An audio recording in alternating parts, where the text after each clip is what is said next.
So we have just beaten Castlevania, Harmony of Dissonance, and it was quite a doozy. Now, you'll hear music that is not from the game, and we'll start with that first and foremost. I did not like the soundtrack to that game. I think there were maybe 1 or 2 songs that I think I may listen to. There were some neat extra stage songs that were used in the boss rush mode, but not in the core gameplay. But honestly, out of the 30 main songs that we listened to, there were only like 2 like good-ish ones, and a lot of them were just terrible. I will not subject people to the review listening to that soundtrack. It is just not good. So from the standpoint of how do I feel about this game, in particular against other games within the Advanced Collection that we've played against so far. So what did it do right, what did it do wrong? So from this aspect of doing things right, I think for the first 50% of the game, it mostly did things right. So what I mean by that is, from my personal preference, you go through the castle, there are a lot of potential dead ends, but each dead end generally had an item, right? So if you explore and you don't pick the right path, your reward is usually like an armor, or it's a gauntlet, or it's a boot. And sometimes it's like healing items and stuff like that. Are you talking about the Merchant Thieves amount of fees only rivaled by Broody? I don't think so. So from the standpoint of like the beginning of the game, it wasn't too bad. So the main problem with it as you get further and further into the game is that the bosses are kind of on the easy end for the most part. It's one of those things where their patterns are fairly simple, but it's punishing because you don't really have great defense, even if you do explore. And it takes a little while to feel strong, so before you start learning about the good spellbook combinations with different sub-weapons, it does take a while to kill the beginning bosses. So I feel like challenge-wise, it was maybe like above average for that first 50%. When I say 50%, I mean more like 50% of the total map cleared. Not 50% of the game cleared, just for clarity.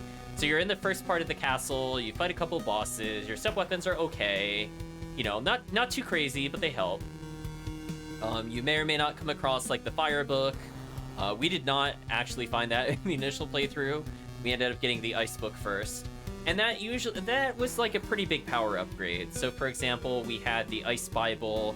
That was like a great room clear, gave us tons of iframes, and really sped up the boss fights.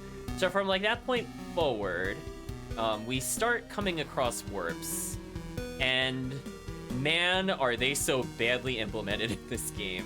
I don't know what they were thinking. So this is the only one of the Castlevania games I've played so far where there are concepts of one-way warps. Well, maybe not. One-way might be misleading. They only have one destination warps. So, for example, we go through the first part of the castle, we find our first warp, and it takes us to somewhere else. And we're like, great.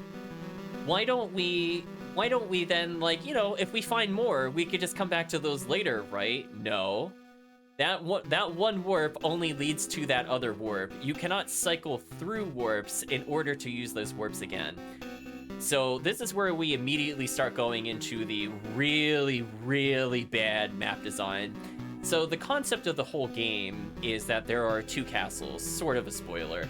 And you go between 2 of them in order to solve puzzles of that nature. And the big problem with it is that there's no easy way to kind of to go between 2 sections of a castle until you're at like the final 2 bosses of the game. Like, not an exaggeration. Like, there are way too many bosses in this game for sure. We'll talk about that more in detail. But to put that kind of control out of the player's hands, and then also give them a lot of rooms that are dead ends. And then on top of that, as you get further and further into the game, it becomes increasingly unclear where your goal is.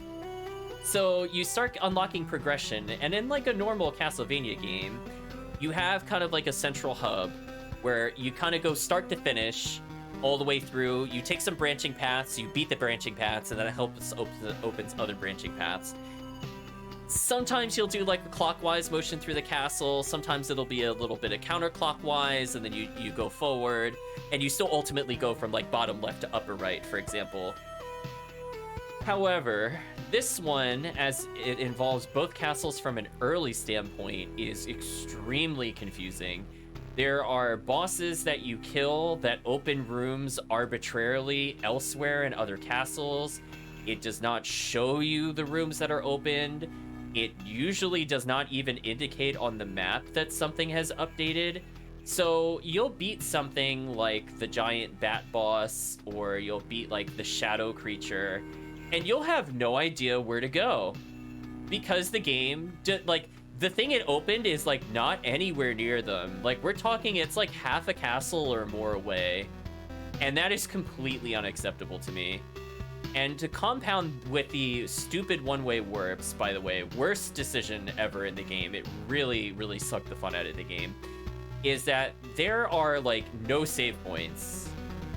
There are, like, no save points in this game. Like, this castle is already really big. It's, like, on scale of, like, Symphony of the Night, kind of large, and it is just a nightmare, because the save point might be upwards of, like, 70-plus rooms apart, like tiles, but then like you'll have to know which of the many branching paths actually leads you to the save point, and a lot of them just don't.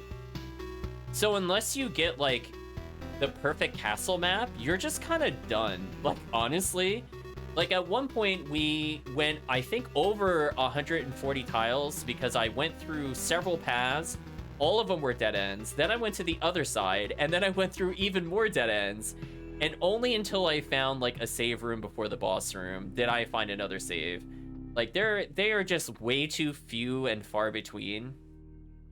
And I think you mix that with the game's philosophy that once you have all of the relics, more or less, that you should just go and re-explore every section of the castle. It's almost mandatory. It's horrible.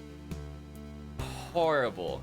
Listen, my philosophy with the Castlevania is, generally, you know, you'll get choices, right? It's good to have branching rooms that lead to treasures. It's good that you don't have to necessarily do a specific boss order.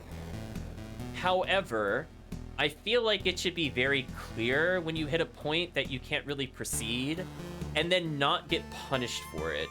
And this game loved making you go hundreds of tiles, and then go, oops, guess you can't warp back to Castle A because you actually needed a Castle A item to go to Castle B, but you wouldn't have known that because you only get the hint that you have to do something there once you're already too deep into the dungeon. So, oops, guess you have to guess which part of the castle you haven't explored yet. And it's like really, really deep into the exploration. Like, we're talking like, I could spend like 40 plus minutes going the wrong way and not know until I just arbitrarily hit something. It could be a door that's locked. It could be a machine that doesn't work. And then it's like, oh my gosh, where was the last time I had a routing choice in this ridiculously big castle? So the only thing that makes the game even sort of tolerable at all is the ability to quick save. If you could not go into the menu and hit save room and then reset your game and go back to the last save room that you used while keeping all your progress, I would not have completed this game. I'm being 100% honest with you. I would have quit the moment it did that the first time. Because, like, some of these backtracks are ridiculous. Like, if you just even miss one room, it's like a 20 to 25 minute backtrack, which is, like, not okay. Given the game should only be like 3 hours or less long if you're just going for a vanilla clear, the fact that you could be lost from one mistake by up to a half hour multiple times in the game is ridiculously bad. It's so bad. Like, we'll compare some of the castle design. So things like Circle of the Moon was like sort of linear. You could do some stuff out of logic and skip certain bosses. But generally speaking, I always knew where progress would be.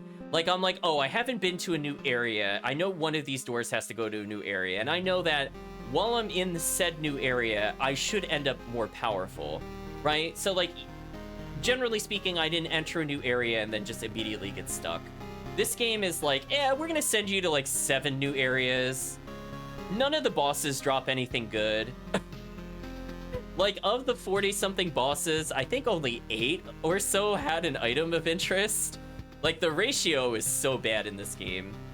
So, I don't feel like Castlevania bosses are the highlight of the game in general.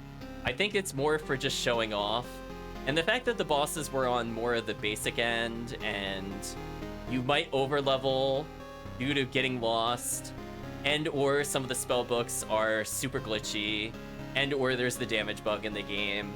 It just ends up being kind of a joke when you get to the actual 50% of the map cleared. So you've gone back and forth through the castles a few times. Some of the room balancing was all over the place. I feel like it actually wasn't too bad in the first section of the game for both castles. But man, there were certain areas of the game that just felt, honestly, just so bad. I just don't know what they were thinking. Like, a easy example is the Harpy room in the clock tower. I don't know why that was the A side of the castle, which is supposed to be easier, generally speaking, than the B side of the castle. That definitely should have been like on the way out. You should have had to deal with it, and it should have been after you fought multiple bosses. But going into that Harpy room was just garbage. I remember that very much so. And I think it's a shame, because I think there are some genuinely interesting room designs in the game itself, and they're just marred by like little small things where had they really thought about it from a game design perspective, they wouldn't have done it. So like, I'll give an example. There is a room you can unlock in Castle, I think it's Castle B, that will lead you to a pinball area.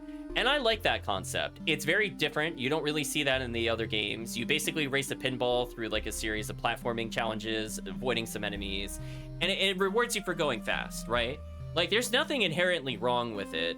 But then they decide, like, in order to get all of the items and or all the map clear, that not only do you have to complete this loop once and fast in order to get the item, but then you have to re-enter the loop because there's a hidden wall in one of them, and then you have to go all the way through, then you gotta loop through again, then you have to go all the way to the other castle, and then you gotta do it another 2 times. And that just produces like a lot of tedium. Like, if the castles were actually different, it would have been a lot more interesting, but like redoing the pinball challenge like 4 times just to get like map clear is like so stupid. It's so bad. It doesn't feel good. It's like if you take some of those rooms in isolation, like they could be good, but the fact that it's just like a carbon copy between it, and then like sometimes it's like, oh, you need this key here, or this room happens to be open and the other one isn't. It just feels kind of tedious. Yeah, like, and it's not even like we like barely go back into the pinball. Like, you have to go at least 40% of the way through the pinball, and then 40% all the way back out. Or actually, I think you have to complete the loop at that point. I don't even think you could go all the way back the first time. So I don't know. It just felt very odd. And then as you get later into the game, the item rewards go from, you know, decent, you know, you get your helmet upgrades or whatever. They just throw that philosophy out the door. Like, oh, did you just beat a boss? Here's like a life max. That's your reward for beating the boss. And I'm like, that's the kind of stuff we saw in Soten.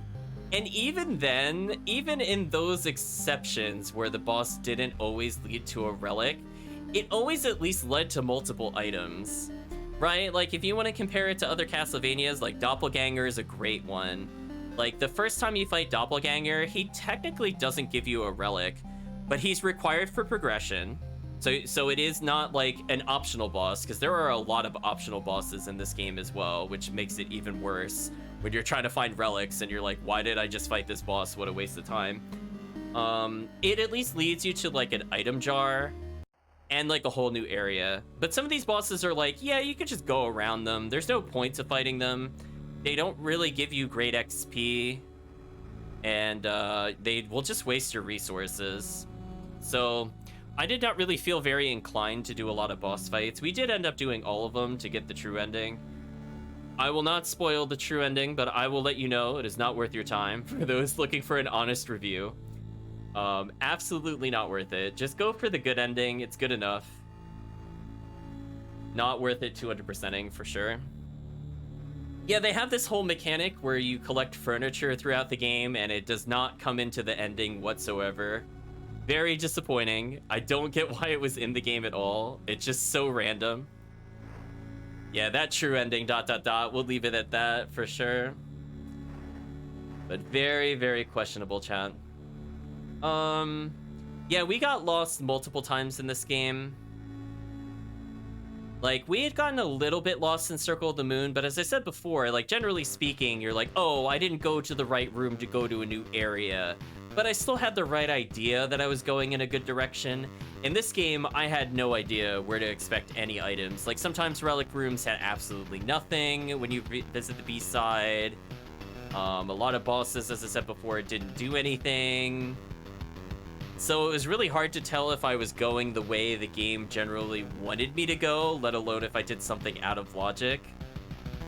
And that is not a good feeling, given how big the castle is. I guess we'll talk about some things. It does mark the warp rooms, which is technically an improvement over Soten, but it is severely lacking in many other features. It really needed to indicate to you, because there are a ton of locked doors in this game in particular compared to Soten, what kind of key is needed. It doesn't have to say the name of the key. You just give it a different color. Like, they could have just had like a dark red door for the skull doors, like a kind of green for the lore doors, etc.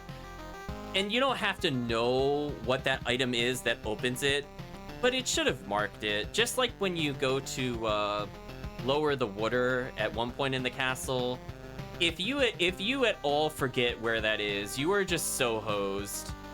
Because you could find it early and then not have the thing you need to actually deal with it for like another hour or more into the game. And you have to remember this one very specific room in order to make progress. Which again, is not really great design. And a lot of this would be alleviated by not locking off the warps. Now, it's not to say that there aren't warps in the game that you can use to go between, for example, the first and the second castle easily, or even warp to other warps. Those do exist, but for some reason they decided that you have to basically have every Vlad relic. At least you should almost have every Vlad relic by that point, which is very pointless. I just don't know what they were thinking. It's clear they were trying to capitalize on some things from Symphony of the Night. A lot of the level design, in particular the save rooms, are very much inspired, if not directly taken from the maps from there. So it was kind of disappointing to see their take on very classic level design in Symphony of the Night, where they can very much improve it to make it more of a challenge, because a lot of the issues with some of the early games are just too easy. And this one, it just decides to go, oh, we'll make it challenging by just not making it clear whatsoever it's supposed to be progress. I don't know. Felt very weird to me, chat. I guess ultimately, you know, we saw that there's things like the boss rush mode. We didn't really play around with it. We acknowledge it. It's nice that you could play as the other characters. It's nice that you could play as a cameo character with cheat codes, but again, I don't really want it. Like, to me, I never play a Castlevania for the bosses, so I have no inclination to doing a boss rush, but maybe that interests other people.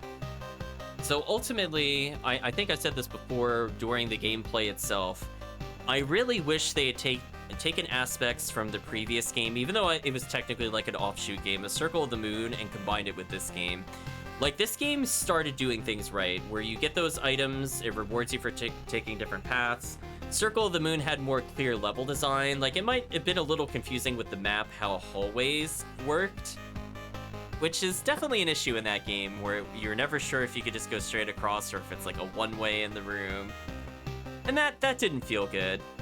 But from that standpoint, I just feel like if all the Circle of the Moon mechanics minus the stupid cards, if they were replaced by the spellbooks and you gave the same exact movement options as the game from Circle of the Moon, and you gave it a more strict map than this one, I probably would have liked this game. Like, I did start off liking the game. Like, you have the multi-dashes, you know, it is kind of fun to dive kick, the slide is pretty strong.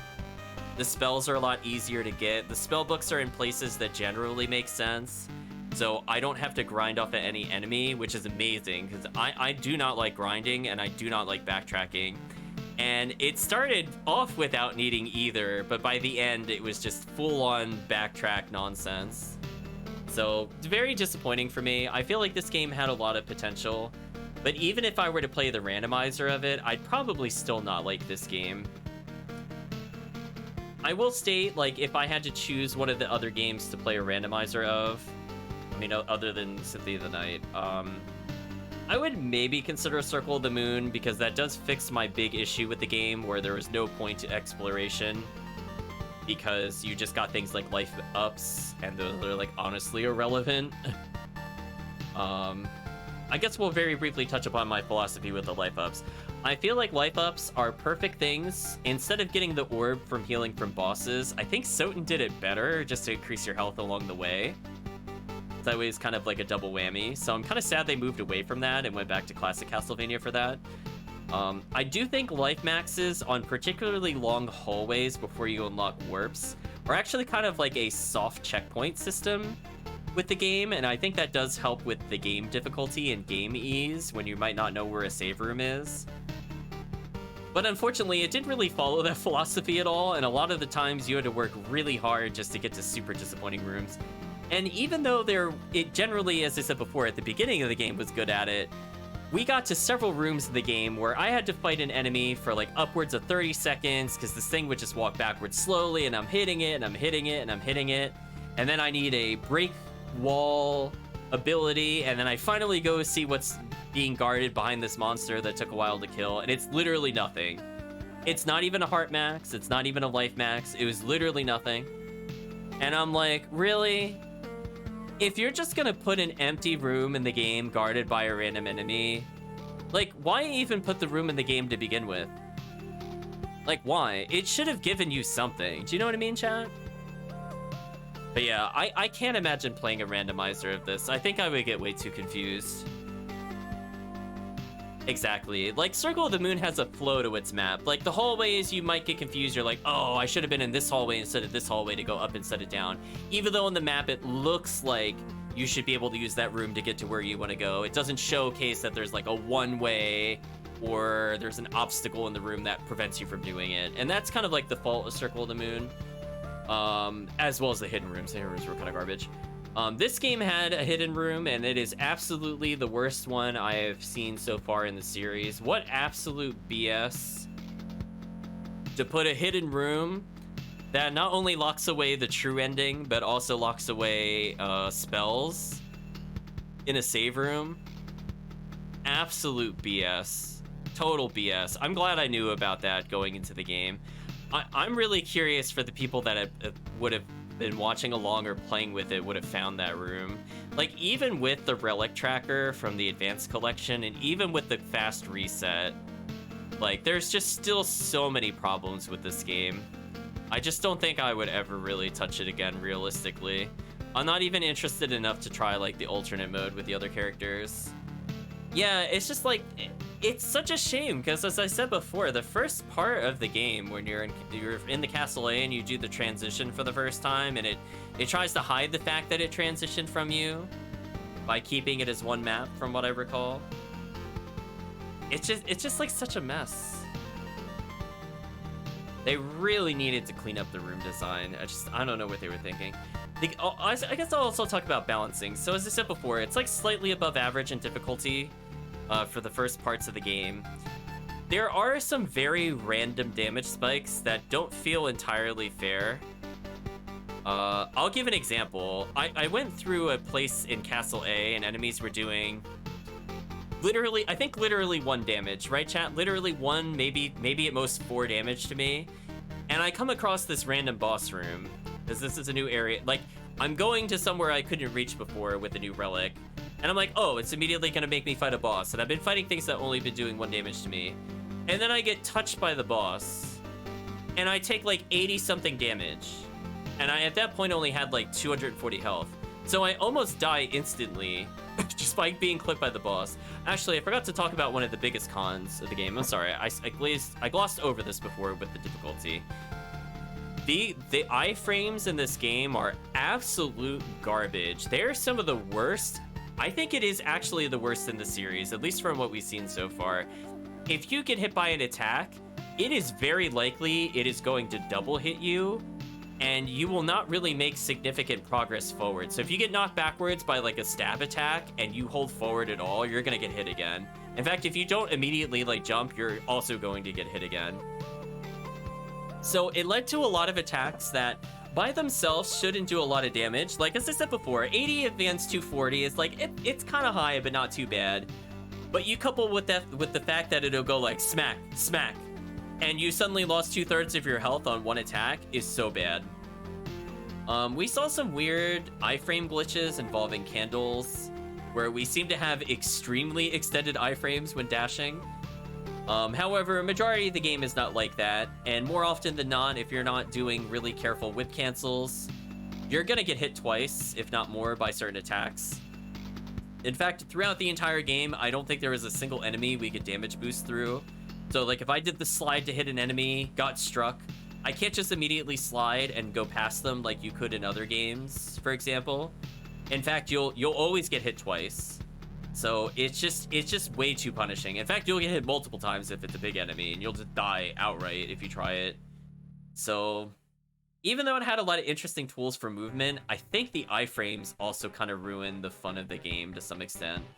You could get around it by using certain spells, and then the game actually feels a lot more fun. Like I could spell into a slide, cancel the slide into a spell, and then you actually have like legit real iframes, but other than that, oof, just oof. So chat, I can't really think of too much else to say. I'm gonna take a moment just to recollect my thoughts, but if there's anything you want to say for the review, since you have now witnessed all 4 endings, by all means.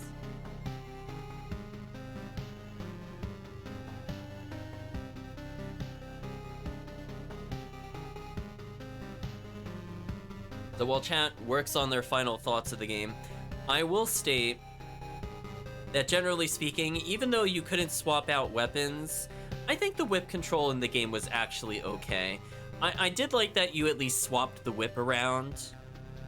Like in other games, you could equip like a sword or a spear or a gun, etc., and that really changes the gameplay. But I think most of the whip upgrades were actually good. They should not have been called 4 endings. It's true, it's like 3.1 endings. Mostly the same. Actually, they're kind of not. I'm gonna disagree with you. I think the true ending is the same. I think that's the only one that's similar. I will firmly disagree with you that the bad ending is similar to the neutral ending, which is similar to the good ending. They're kind of not. I mean, you escape the castle, but it's like, yeah, you would do that on all endings. But I think when it comes to the whip control, I didn't really use the spin whip too much, but it did destroy some projectiles. There were a few useless whip upgrades, like there's one where you could just hold the attack button and it spins the whip. But you could spin the whip faster manually and it doesn't add any damage. Just useless. That saying, can't think of anything to add. You touched on everything quite well. Mediocre music, poor iframes, garbage routing, weird damage spikes, lame final ending.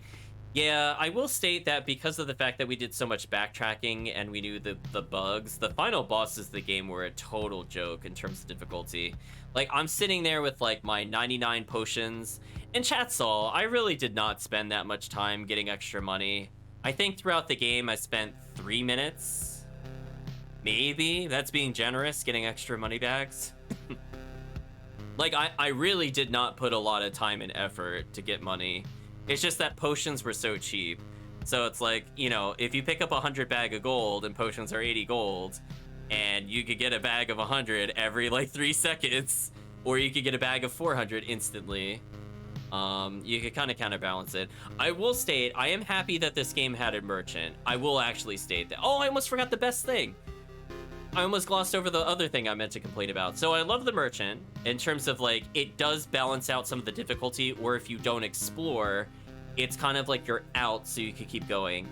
I will state their decision to make the merchant appear based off of level and hearts and other arbitrary items that are not relics is absolutely stupid / garbage.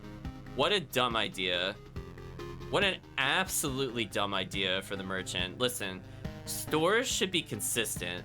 Stores can upgrade if you have items, right? Like, that's fair. Like, beat certain bosses, the shop upgrades. I'm okay with that too. It should not be like, oh, I have 119 hearts. Guess I can't use the merchant now. Like, what is that garbage? Like, roll your eyes, chat. Like, oh no, I'm level 34. Guess I can't use the merchant. Like, why? Just why, chat? It's so bad. Oh, I was just reading what the chat said. The odd level merchant room. Yeah, there were a couple like that. There was one we never unlocked in the normal gameplay. I don't know what its condition is. We were like level 44 at the time. We had collected most items. I imagine maybe we weren't high enough level. I don't feel like looking it up. I don't care. I'm never gonna use that merchant room. I don't see how you would realistically level more than we did without some super grind. Like, we found a really easy XP area and we jumped up like 5 levels, but even doing that, we only hit like level 44.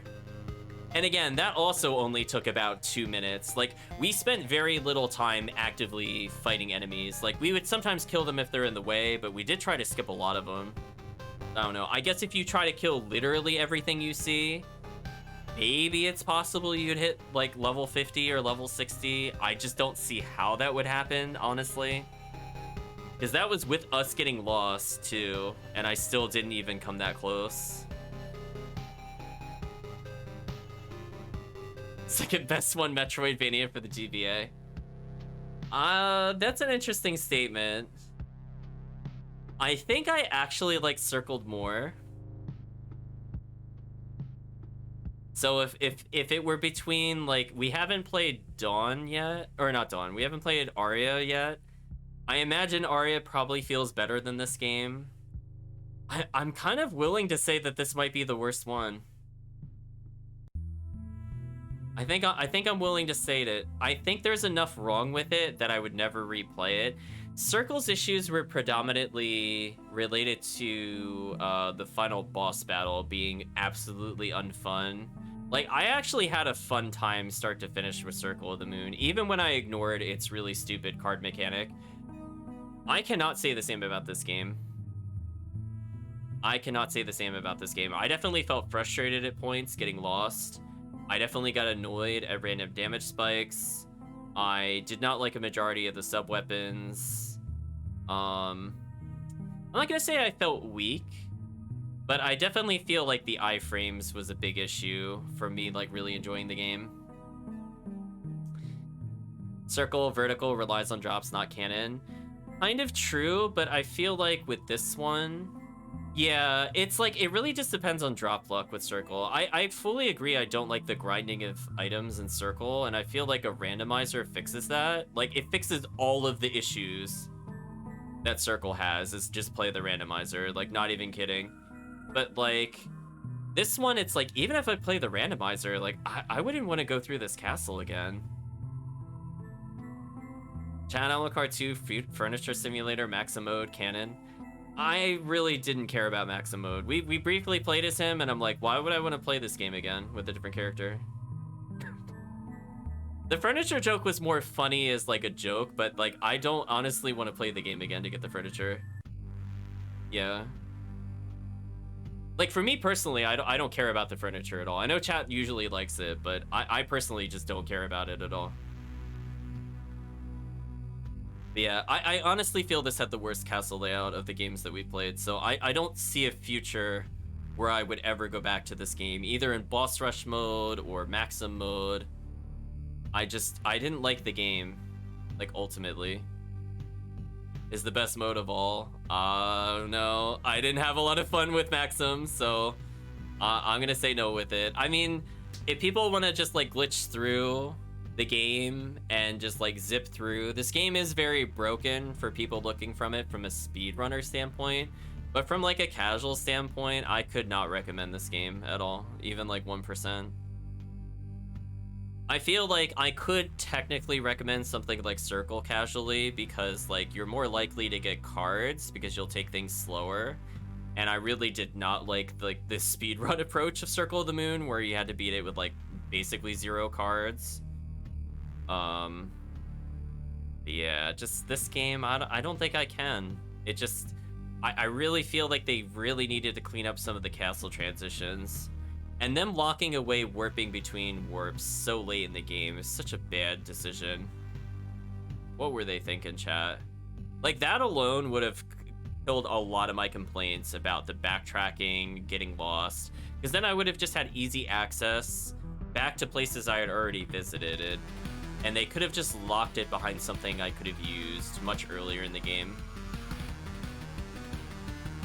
That's why I usually use patches for my games to fix them. I don't think you could patch this and I would play it. Like, there's so much wrong with it, I don't even know where to begin. But, like, as I said before, Circle of the Moon has very clear issues. But this game, no.